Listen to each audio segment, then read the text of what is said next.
새로운 주, 새로운 도전. 오늘 아침 12개의 K9 자주포와 4개 호마르 K 발사대 모듈을 갖춘 또 다른 해상 수송선이 그단스크에 도착했습니다. 우리는 폴란드 육군의 방어 능력을 체계적으로 강화하는 것이 우리의 임무입니다. 지난 9월 12일 K9 자주포 12대가 폴란드 그단스크항에 도착하고 나서 불과 23일 만에 또다시 12대의 K9 자주포가 폴란드에 도착했습니다. 정말 미친 속도라고 말하고 있는데 지금 한국은 이틀 만에 한 대의 K9 자주포를 찍어내고 있습니다. 이로써 폴란드는 벌써 K9 자주포 108문을 보유하게 되었습니다. 1차 계약을 한 지 불과 2년여 만에 100대가 넘는 자주포를 인도했다는 것은 유럽에서는 거의 불가사한 일이라고 말하고 있습니다.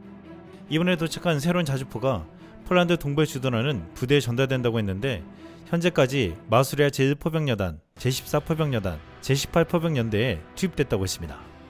지금 도착하는 K9 자주포는 러시아, 벨라루스 국경지역으로 긴급히 보내져 배치되고 있습니다. K9 자주포의 생산력은 주변 국가들의 시선을 끌고 있습니다. 최근 K9 자주포는 엔진 국산화로 각광을 받고 있는데 하나 에어로스페이스가 이집트에 공급하는 K9 자주포에 현지 생산 엔진을 탑재한다고 했습니다. 현재 STX 엔진이 이집트 업체와 협력해 SMV-1000 생산을 모색하기 위해 현지 방문까지 진행했습니다. 또한 호주에서는 K9 자주포 생산 공장이 최근 완공했는데 국내에서 모두의 눈을 의식케 하는 한 장면이 포착되었습니다. 바로 호주형 K9 자주포가 옮겨지는 사진이었는데 사진을 유심히 보니 장갑 추가와 헤드라이트 등 기존 K9 자주포보다 진보되었다는 것을 느낄 수 있었습니다. 이를 본 국내 네티즌들은 자주포에 장갑을 추가하면 무거울 것이라고 하면서도 호주는 사방이 뻥 뚫려 있어서 레이더에 쉽게 걸리니 무게를 포기하고 방어력을 강화시킨 것 같다고 말하기도 했습니다. 한국은 호주의 요구와 상황에 맞게 개발하고 있는 듯 보였는데 다른 국가들의 시선을 사로잡고 있습니다. 한국은 생산 속도뿐만 아니라 현재 요구에 맞는 맞춤형 개발까지도 박차를 가하고 있는 것으로 보였습니다. 또한 이번에 4개 호마르 K 천무 발사대도 도착했는데 이 또한 이미 지난 9월에 12대가 전달되었기에 엄청난 속도의 낚기라고 했습니다. 도착하자마자 폴란드 제18포병연대 장병들이 우스트카 중앙공군기지에서 바로 연습하는 훈련 장면까지 공개되었습니다.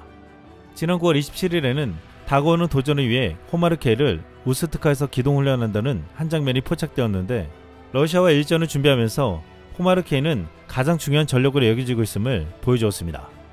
특히 최근 80km를 날아가는 호마르 K용 CZR-080 미사일이 폴란드에서 생산된다는 발표가 나왔는데 이곳에서 연간 수천 발을 생산하겠다고 했습니다.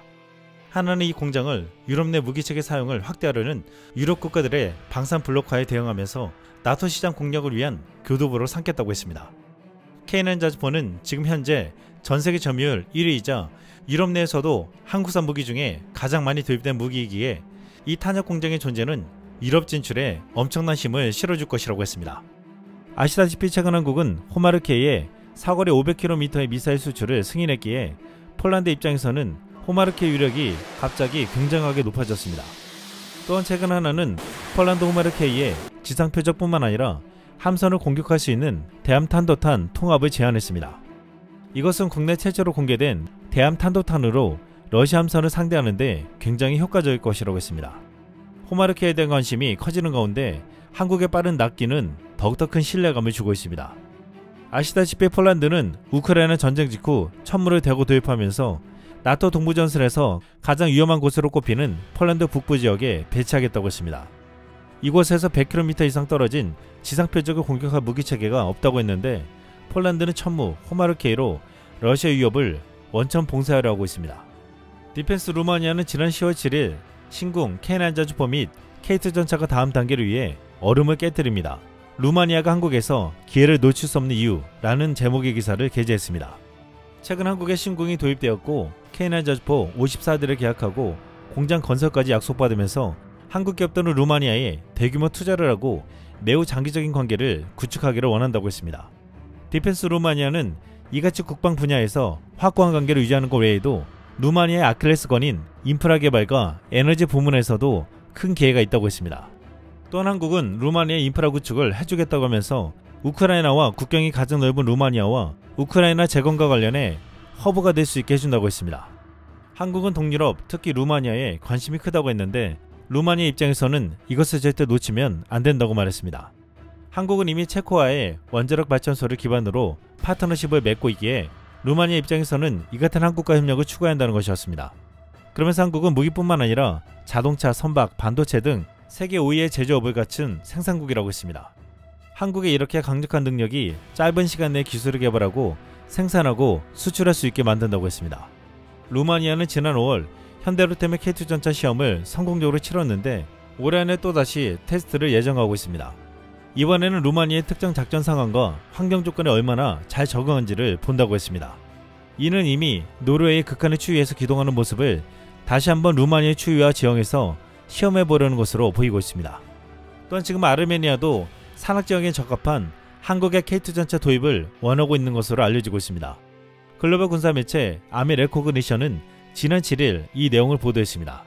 매체는 현재 한국군에서 사용하는 K2 주력 전차는 산악지형에 특히 적합한 첨단 기술인 반능동 공합 현각 시스템을 갖추고 있다며 국토의 약 86%가 산악인 아르메니아에서 이 기능은 전투에서 병력의 이동성과 정밀성을 향상시켜 상당한 전략적 이점을 제공할 수 있다고 했습니다. 또한 이 전차에는 지형에 따라 현가 장치를 자동으로 조정하는 센서가 장착되어 있어 정확도와 승무원의 평안함을 더욱 향상시킨다고 했습니다. 현재 독일 레오파드 2AA과 경쟁할 때 납기뿐만 아니라 가격 면에서도 굉장히 유리한데 레오파드 2AA 대당 600억 원에 비해 K2 전차는 262억 원으로 절반값도 안 된다고 말했습니다. 최근 K9 자주포는 완전 무인화 모델인 K9A3의 모형과 성능을 세계 최초로 공개했습니다. 2030년대 출시를 목표로 하는 K9A3는 승무원 없이 원격으로 주행과 사격이 가능하며 기존 K9A1 대비 최대 사거리가 2배인 80km로 늘어났습니다.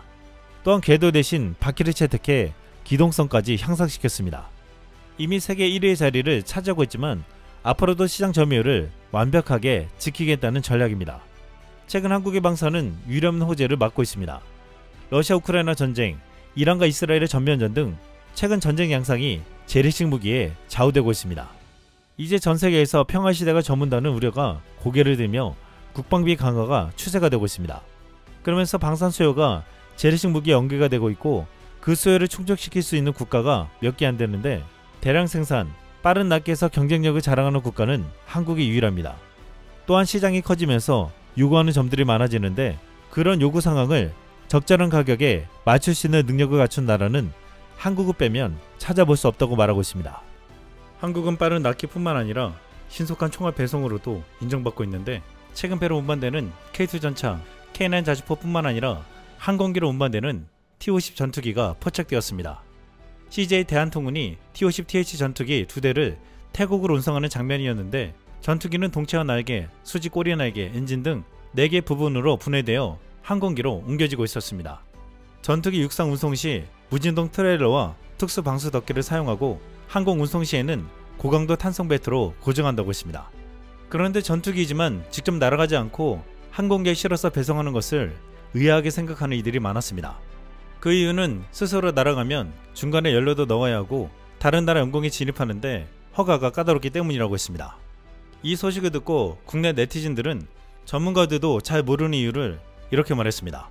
받는 입장에서도 신차 탁송하는데 수천 킬로미터 계기판 돌아가 있으면 기분 나쁠 거잖아. 날아가면 중고잖아. 이상 쓸망이었습니다.